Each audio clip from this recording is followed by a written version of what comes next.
Hello friends, I am Anu Chaudhary. Today I am taking the second class, that is video lecture on electric current. Today I will start with some question. Question number 1.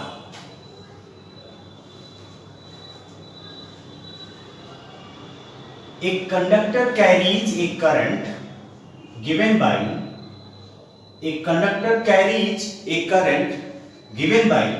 I is equal to 2t plus 1. Find average current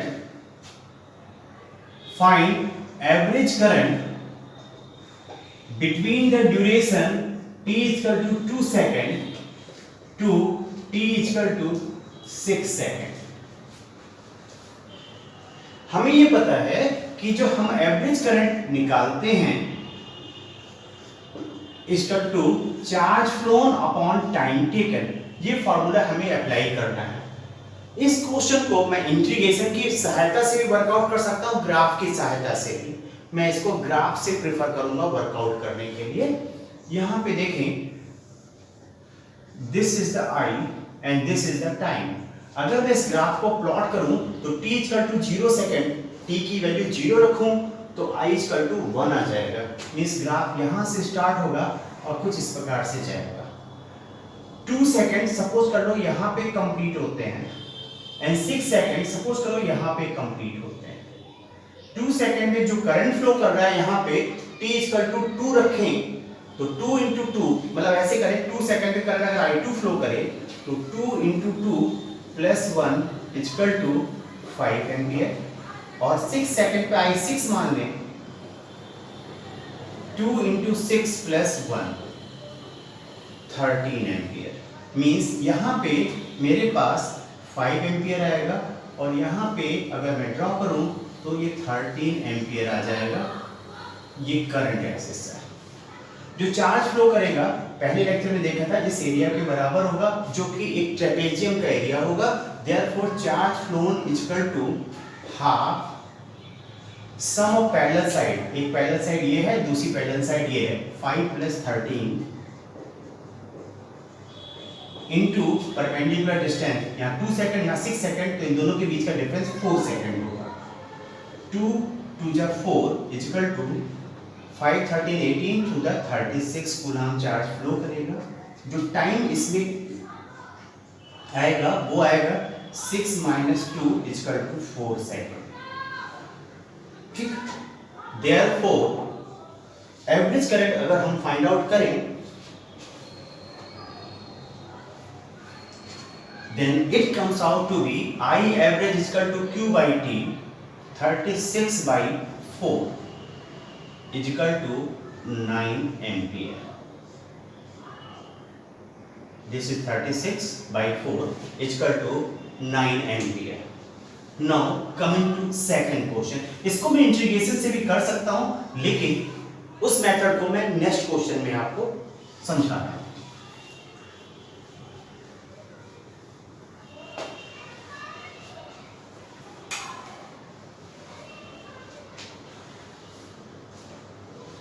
Now question number 2. The current flowing through a conductor is given by I is equal to 3t square plus 4 ampere at any time small t. Find average current between the duration t is equal to 0 second to 6 second. हमें पता है charge phloem total निकालेंगे average current के लिए तो ये आ जाएगा I dt. t1 से t2 टाइम के बीच में कितना चार्ज फ्लो करेगा, this is the way to work it out.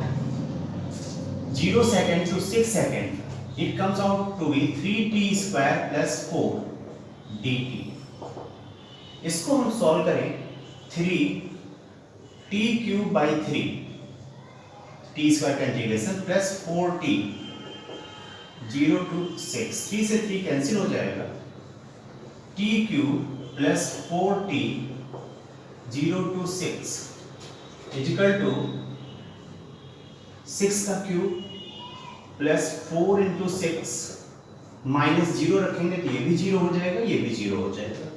It comes out to be 216 plus 24 equal to 240 coulomb. Time जो आ जाएगा 0 सेकंड से 6 सेकंड तक कितना समय पास हुआ, 6 minus 0 equal to 6 second. Therefore I average equal to Q by T 240 by 6 equal to 40 ampere.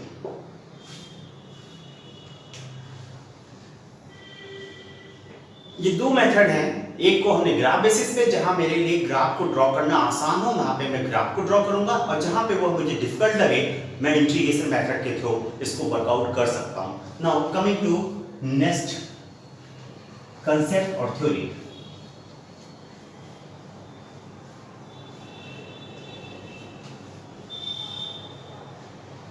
Current density, current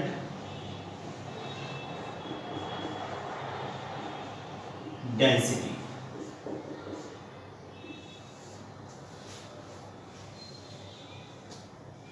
Current density is defined as the amount of current flowing through per unit cross sectional area of a conductor। एक बार फिर से सुन ले। Current density is defined as the amount of current flowing through a conductor per unit cross sectional area of the conductor। Means अगर हम यहाँ पे एक conductor को ड्रॉ करें तो पहले समझ ले डीसी फ्लो कैसे करती है।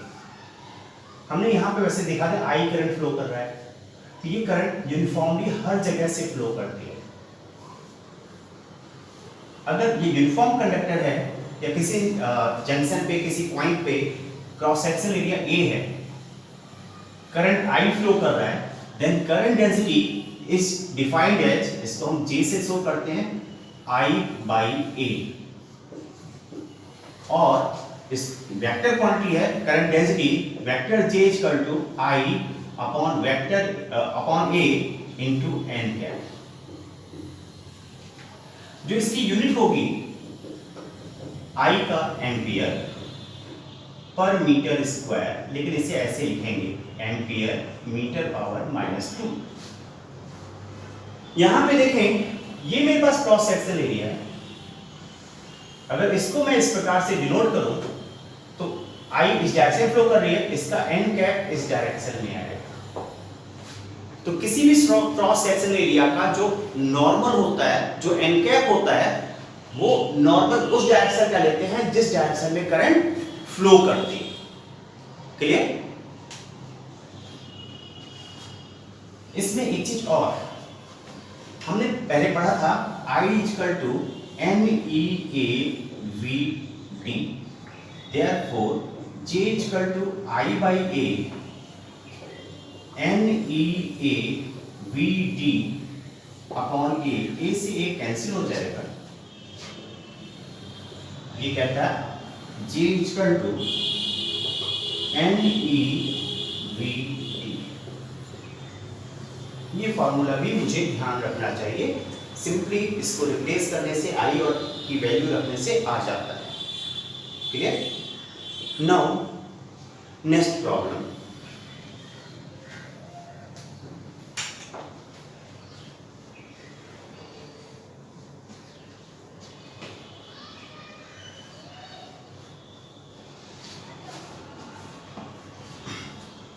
थर्ड प्रॉब्लम है, a conductor carries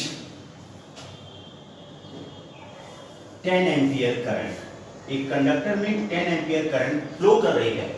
कंडक्टर मेरा सिलिंड्रिकल है। If the radius of the cylindrical conductor be 1 millimetre, find current density. तो हमें पता है J equal to I by A होता है। I is given to be 10 ampere, A equal to cylindrical conductor है, cross section pi r square होगा, 22/7 into ये 1 millimetre को 10⁻³ मीटर लिखा जा सकता है, तो 10⁻³ whole square. It comes out to be 22/7 into 10 power minus 6 meter square. Therefore, I is equal to J is equal to I by A is equal to 10 upon 22 by 7 into 10 power minus 6. 2 5 are 10, 2 11. It comes out to be 35 by 11 into 10 power 6 equal to 11 3 are 33, 2 0 11 1 are 11, 9 11 8 are into 10 power 6 ampere per meter square.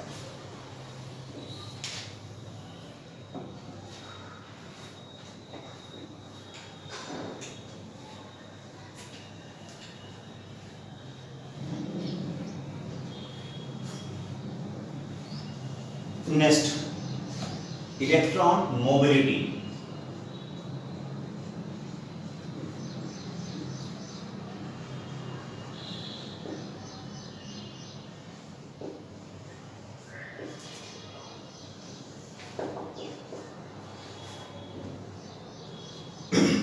इसको हम define करेंगे, अगर हम कोई formula ध्यान है उसके basis पे पहले Vd इक्वल टू हम कहते हैं म्यू इनटू E और mu equal to Vd by E means electron mobility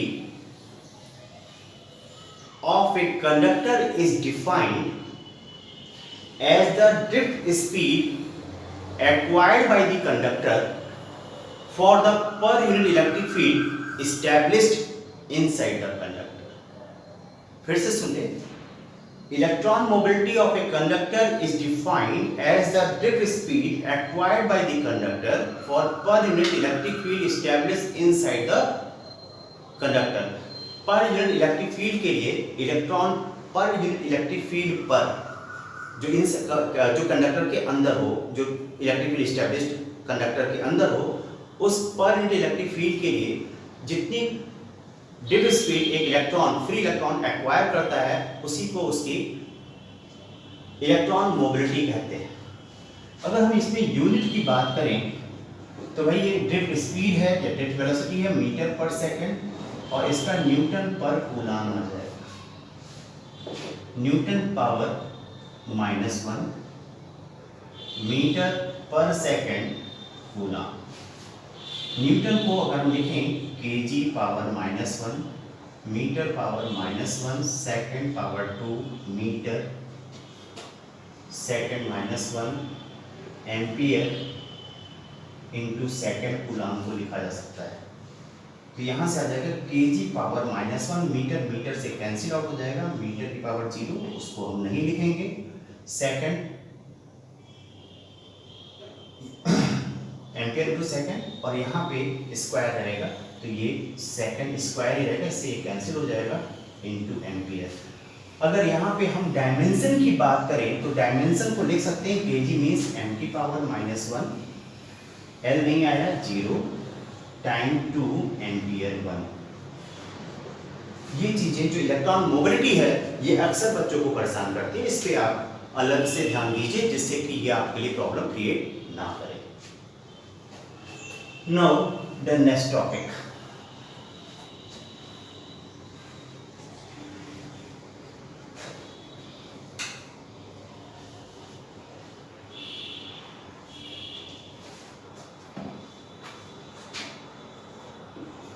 Ohm's law.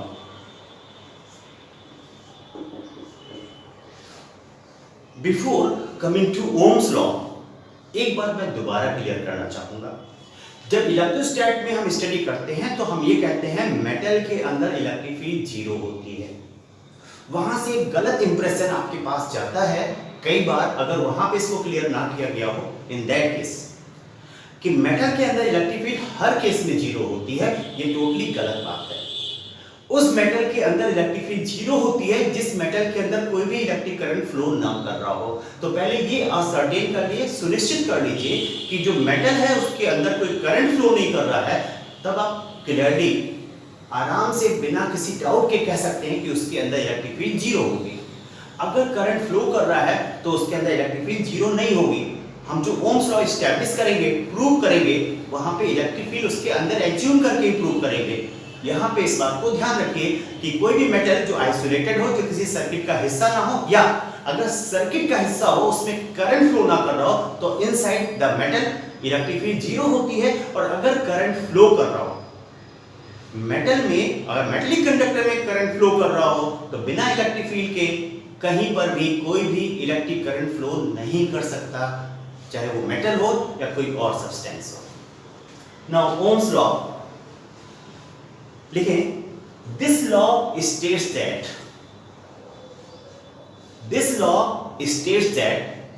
the electric current flowing through a conductor is directly proportional to potential difference applied across the conductor. The electric current flowing through a conductor is directly proportional to the potential difference applied across the conductor, provided that the physical condition like moisture, pressure, temperature, etc. of the conductor remains the same. Physical condition same है तब ये law applicable है. That is I proportional to V.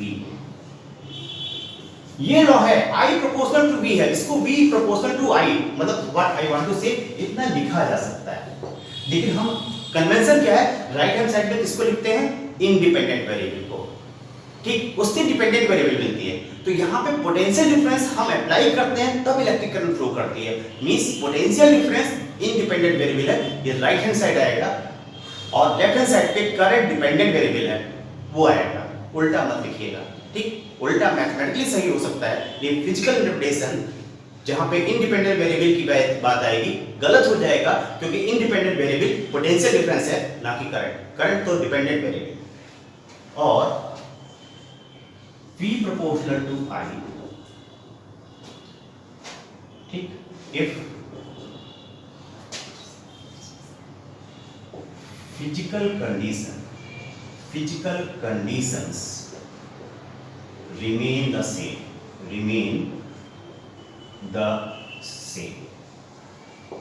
clear, और V is equal to Ri, where R is equal to resistance of the conductor. Clear? Now इसको हम prove करेंगे।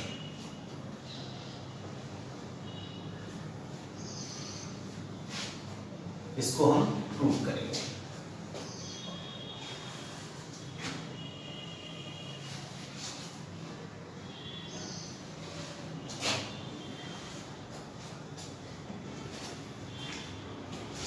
Proof,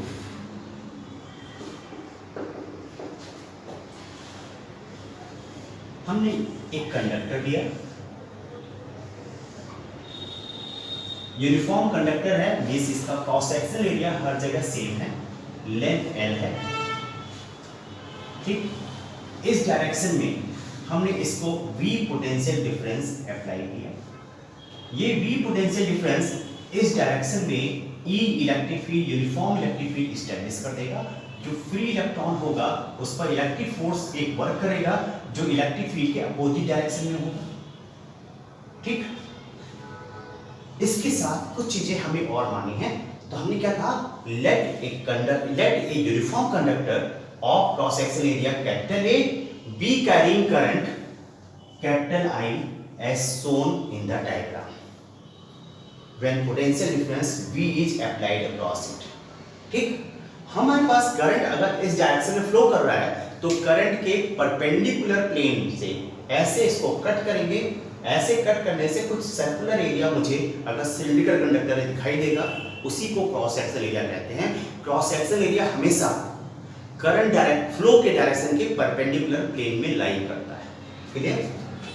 तो हमने कहा late m be the mass of the electron, E be the electronic charge, n be the number of electrons per unit volume, n be the number of electrons per unit volume, ठीक,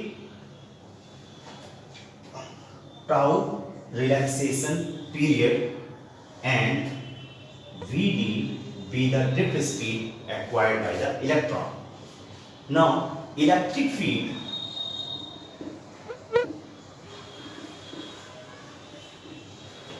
established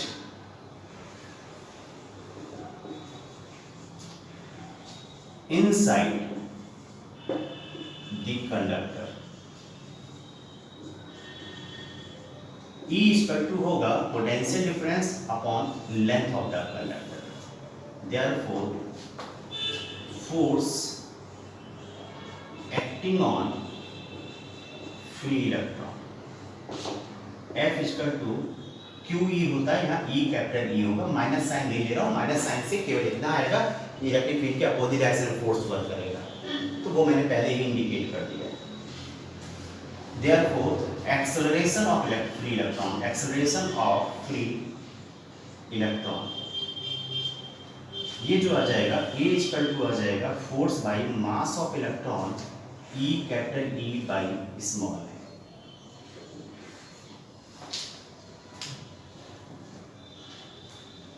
ठीक,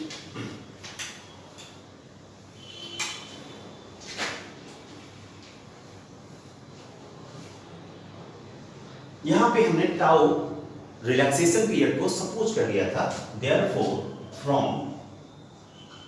v equal to u plus at, first equation of motion, electron drift speed acquired कर लेता है, initial speed 0 है, a e capital E by m है into tau, और vd equal to e tau by m into electric field. Electric field as हम कहेंगे E equal to V by L, पहले इसको वर्कआउट कर चुके हैं, therefore Vd equal to E tau by M into V by L। Fifth equation as metallic conductor में जो electric current होता है NEA VD के इक्वल होता है, इसकी वैल्यू यहां मैं प्लेस करूंगा,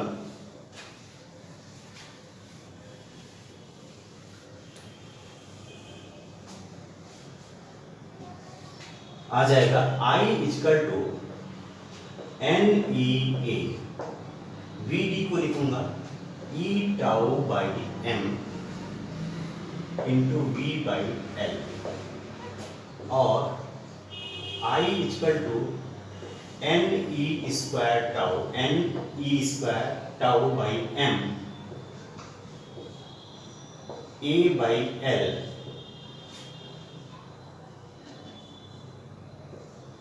into V। If physical conditions like temperature, pressure, moisture, etc. remain constant, then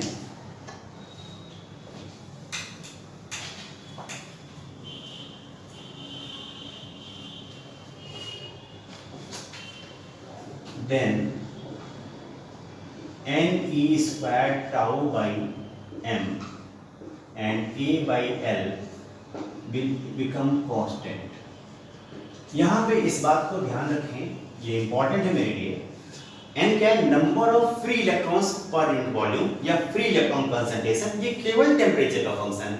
अगर एक बार आपने सब्सटेंस या मेटल चूज कर लिया तो वो तो कांस्टेंट हो गया, मेटल तो चेंज होने जा नहीं रहा है अगर एक बार उसको चूज कर लिया। तो जो number of free electrons per unit volume होगा वो टेम्परेचर का फंक्शन होगा। टेम्परेचर इंक्रीज करने पे ये इंक्रीज करेगा, डिक्रीज करने पे डिक्रीज करेगा, और अनचेंज्ड रहने पे अनचेंज रहेगा। ये इलेक्ट्रॉनिक चार्ज है, ये तो टेम्परेचर प्रेशर इन सब पे डिपेंड नहीं करता। टाउ भी टेम्परेचर का फंक्शन है, टेम्परेचर पे डिपेंड करता है। मास कांस्टेंट रहेगा, length and cross section area, भाई टेम्परेचर प्रेशर एक्सेट्रा कांस्टेंट है तो किसी प्रकार का कोई थर्मल एक्सपेंशन की बात वहां नहीं आती, तो ये भी कांस्टेंट रहेगा, ओवरऑल ये कांस्टेंट हो जाएगा। ठीक, तो यहाँ पे अगर मेरे पास ये ब्रैकेट ये पूरी चीज कांस्टेंट हो गई, देन और therefore I proportional to V, which is the Ohm's law। ठीक, और हम यहाँ पे कह सकते हैं V equal to m upon n e square tau L by A into I। ठीक, H V equal to R I, इससे पहले हमने देखा ही था। Therefore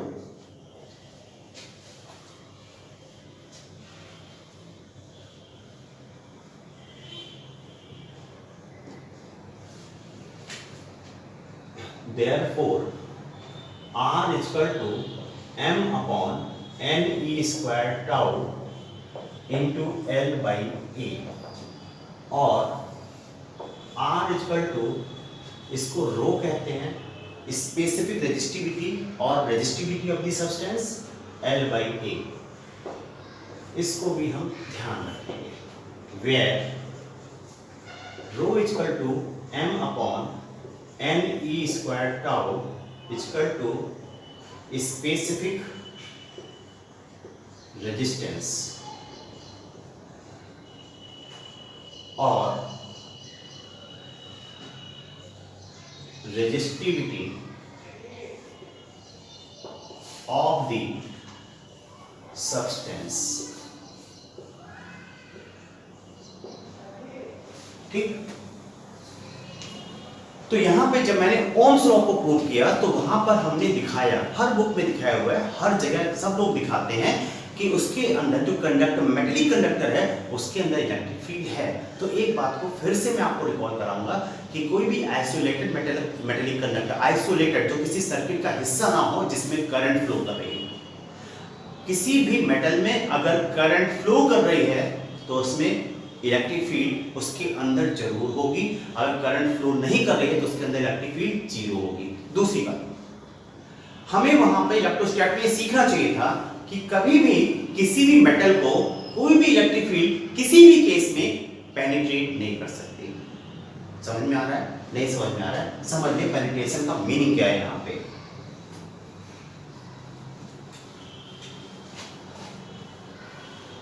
पेनिट्रेशन का मीनिंग क्या है?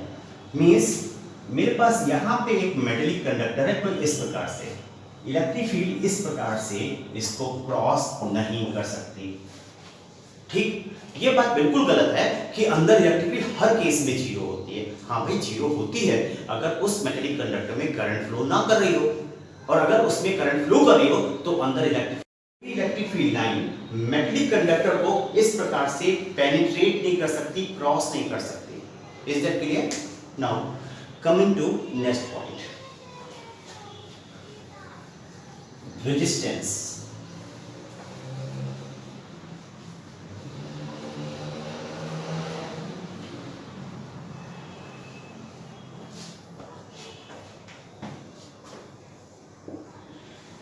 Resistance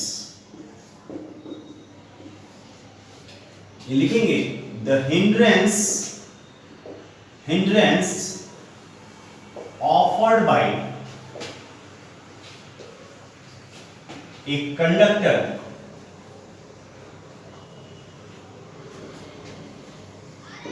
in the flow of electric current due to collisions of free electrons is called resistance of the conductor. The hindrance offered by a conductor in the flow of electric current due to collisions of free electrons is called resistance of the conductor.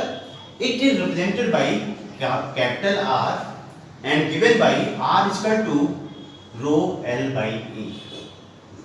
जब हम substance की resistivity, conductor की length और उसके cross sectional area की terms में बात करते हैं तो हमारे पास फॉर्मूला ये होता है, और V equal to R I. जब पोटेंशियल डिफरेंस और करंट की टर्म्स में रेजिस्टेंस की बात करते हैं तो मैं फॉर्मूला ये यूज करता हूं।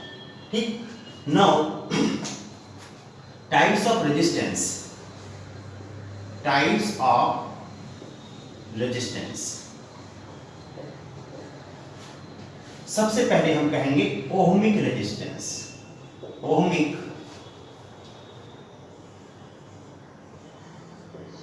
Resistance,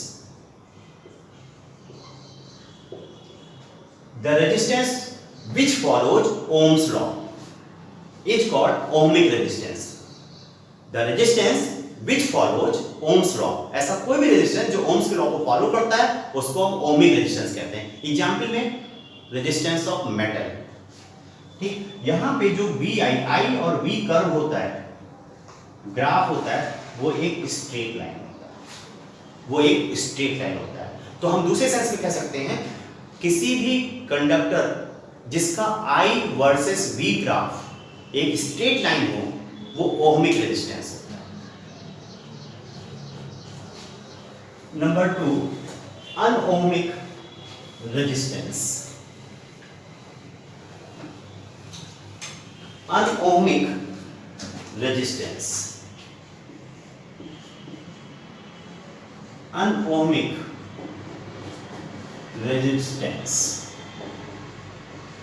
the resistance of a conductor which does not follow, the resistance of a conductor which does not follow Ohm's law or whose IV graph, current और पोटेंशियल डिफरेंस के बीच में जिसका ग्राफ एक straight line ना आए, एक curve आ जाए, वो अनओहमिक रेजिस्टेंस होता है। तो वहां पे हमारे पास I इधर है, V इधर है, मेरे पास कर्व ऐसे भी आ सकता है, ये भी अनओहमिक है, और मेरे पास कर्व ऐसे भी आ सकता है कि दोनों ही नंबर 1 और नंबर 2 अनओहमिक रेजिस्टेंसेस हैं। Example, resistance of semi conductor appliances या सेमी कंडक्टर इंस्ट्रूमेंट्स, ये हम कह सकते हैं। क्लियर? इसमें एक बात हमें ध्यान रखने की, केवल थ्योरेटिकल क्वेश्चन में पूछ रहा हूं, रेजिस्टेंस पॉजिटिव होता है या नेगेटिव होता है? मेरे पास आंसर जो सबसे पहले ब्रेन में आता है, whether the resistance is positive और नेगेटिव। मैं क्वेश्चन लिख दे रहा हूं,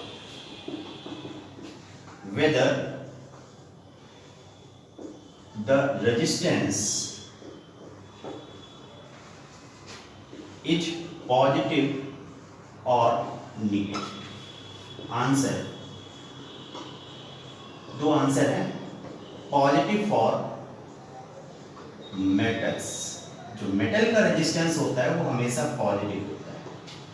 नंबर 2, पॉजिटिव और नेगेटिव फॉर सेमी कंडक्टर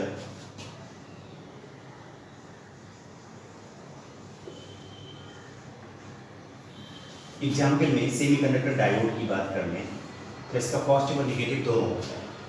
ये देखेंगे सेमीकंडक्टर डिवाइसेस के अंदर ज़्यादा डिटेल में। यहाँ पे केवल इतना ध्यान रखें, ये क्वेश्चन कई बार आपको हैरान और परेशान करने के लिए जो होम एग्जामिनेशंस हैं उसमें टीचर पूछ लेता है।